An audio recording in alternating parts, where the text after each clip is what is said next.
Hey everyone, welcome back. Today we're diving into a book that's, well, it's practically legendary in the business world. The Effective Executive by, of course, Peter Drucker. A classic for sure.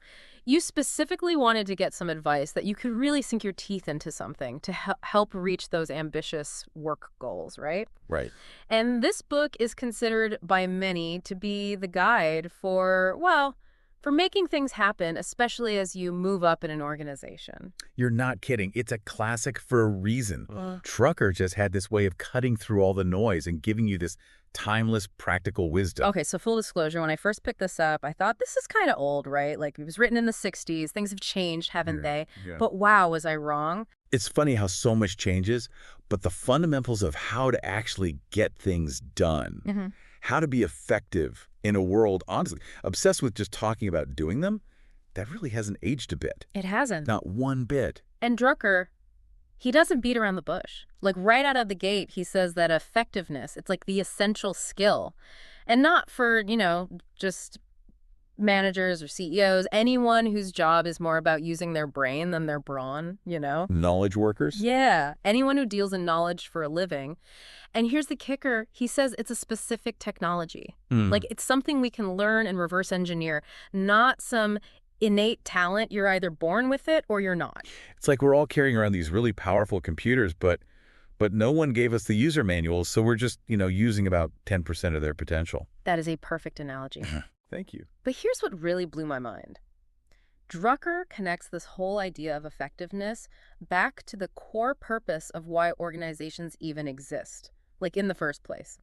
He says, and I'm paraphrasing here, organizations aren't self-serving entities. They exist to make a difference in the outside world. Which, yeah, it's a simple concept, but I mean, think about it. Yeah, You'd be surprised how many people lose sight of that in the day-to-day grind. totally. People get so focused on these internal metrics, just keeping the wheels turning, that they forget to ask themselves, how is my work actually creating value outside of this little organizational bubble? And that is where things start to get really, really interesting and where I think, honestly, this deep dive can give you, the listener, some serious food for thought. Because Drucker argues that this disconnect, this forgetting the bigger picture, is Yeah. what keeps most executives from having the impact they could.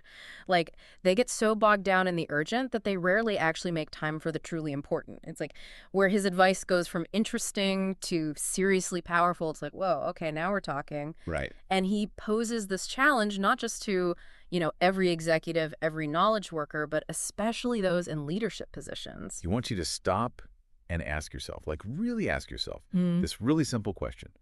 What can I contribute? Yeah, and it's so easy to just be like, yeah, I contribute, I do my job. Right, but he's pushing for something way deeper. Way deeper. He's calling on you to look beyond the job description, beyond, even those tasks that are on your plate right now, and really identify where your strengths, your unique strengths, can make the biggest difference. So it's not about doing your job well. It's about more than that. It's about more than that. It's about doing what you do best in a way that actually, moves the needle, makes that real impact. Yes, on the things that really matter. And what I found really helpful is that Drucker, he doesn't just leave this as some vague thing, right? Yeah. He actually illustrates this with a great example. A new CEO of a retail chain. This guy's a finance whiz, knew the numbers inside and out. So not your, stereotypical charismatic leader. No, not at all. And you know what? He knew that. When he became CEO, instead of trying to, force himself into this mold that didn't fit, he asked himself, what can I contribute? What's my unique contribution? And he realized, with his background, the biggest impact he could make was to develop the next generation of leaders for the company. So instead of being the face of the company or the big idea person, he focused on Mentoring. creating that pipeline of really strong strategic leaders. Exactly. And you know what? It transformed the company. That's what I'm talking about. They'd always said they cared about leadership development, but this CEO, he actually put his time and energy where his mouth was. I love it. Okay, but I know what our listeners are thinking right now because I was thinking it too. What about time? How do you even find the time to not just ask these big questions, but then actually do something about them? Such a good point. And thankfully, Drucker, he does not shy away from this at all. No, not at all. He dedicates a whole chapter to this. This idea of time being like the executive's scarcest and most squandered resource. It's so true. It's like we think we can manage time, Right. but he's like, no, no, no. Time manages you. If you let it. He uses a great analogy of time being like this leaky bucket. Oh, okay. You can keep pouring more and more into it, more tasks, more meetings, more emails. Yeah. But if you don't fix the leaks, You're never going to get anything you're done. never going to get anything meaningful done. Oh, I love that. So how do we plug those leaks? Well, it's not about to-do lists, that's for sure. I didn't think so. Drucker would tell you, I think, one of the most powerful things you can do is learn to say no. Just no. And not just to the unimportant stuff, but to things that seem really important, even urgent, in the moment, but they don't ultimately contribute to your biggest goals, to that unique contribution only you can make. It's about priorities. Exactly. Oh, that reminds me of that story he tells about that bank president who would only schedule meetings for 90 minutes max. Because that was his maximum attention span. No phone calls, no interruption. What a power move. He's Huh. like, my time is valuable.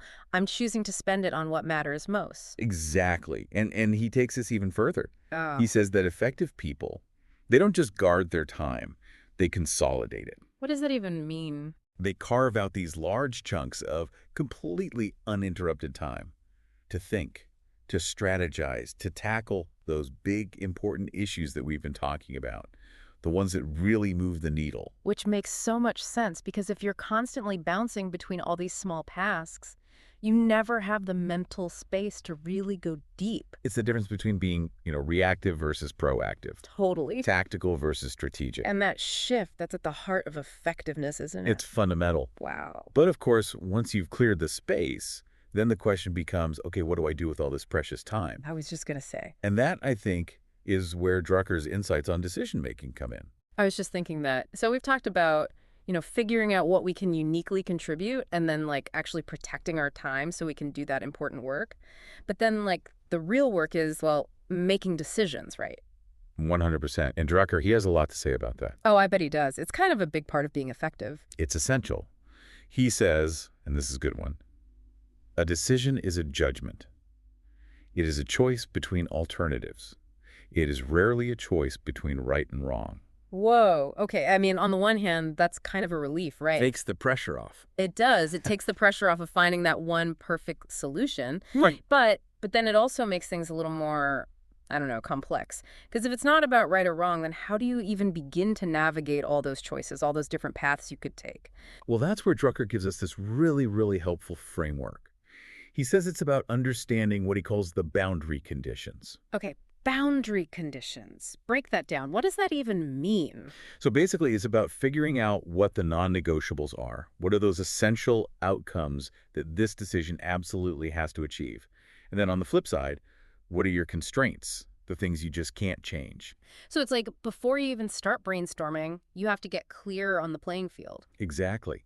And then just as important, he says we need to really examine the assumptions we're bringing to the table. Like, what are we just taking for granted about this situation? Because those hidden assumptions, they can really trip you up. You end up solving for the wrong problem. All the time. And here's where Drucker, he kind of throws us a curveball. He argues that one of the best ways to actually get better at making decisions is to deliberately look for disagreement. Wait, really? You're saying don't just surround yourself with yes people? No. In fact, you should almost go out of your way to find people who have different perspectives, different opinions. So you're saying disagreement is a good thing? Absolutely. Yeah. He says that this well-reasoned disagreement, as long as it's, respectful and focused on the actual issue, will lead to much stronger decisions in the end. How so? Well, it forces you to think more deeply. It makes you consider angles that you might not have even seen otherwise. Challenges your assumptions, exposes those blind spots we were just talking about. Yes. And ultimately, it leads to solutions that are just more, more robust, more thought out. It's funny. We often think of disagreement as this negative thing, something to avoid. But Drucker's suggesting that it can be a source of strength, a catalyst for better outcomes. Exactly. And that, I think, that kind of gets at this bigger theme that runs throughout this whole book. This idea that as an effective executive, you don't need to have all the answers. It's more about asking the right questions. Yes. Being open to different perspectives, different ways of seeing the world, being willing to learn and adapt along the way. It's kind of humbling in a way. So as we're wrapping up here, it's really striking me that everything we've talked about today, Figuring out your contribution, guarding your time, making better decisions. It all boils down to making the most of your strengths, doesn't it? Without a doubt. Yeah. And not just your strengths, but also the strengths of your team, even your boss. Right. Drucker reminds us over and over again that being effective, it's not about being a superhero who can do everything. It's about, knowing what you excel at, what you're passionate about. It's about creating the conditions where you and everyone around you can thrive. He's very clear about this. It's a learned skill. It takes practice. Discipline. It takes discipline, but it's something that anyone can cultivate, which I think is really inspiring. Absolutely. So if you're out there listening and you're feeling maybe a little overwhelmed, just remember, you don't have to change your whole life overnight, right? Baby steps. Pick one thing from this deep dive that really resonated with you. Maybe it's defining your unique contribution. Maybe it's getting better at saying no, whatever it is, just make a commitment to focus on that this week. Small changes, consistent action, that's the real key.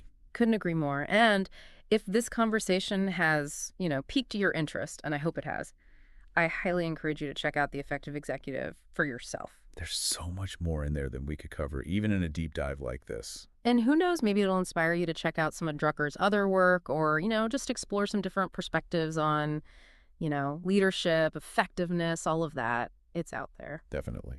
And with that, that is our show for today. We'll catch you next time.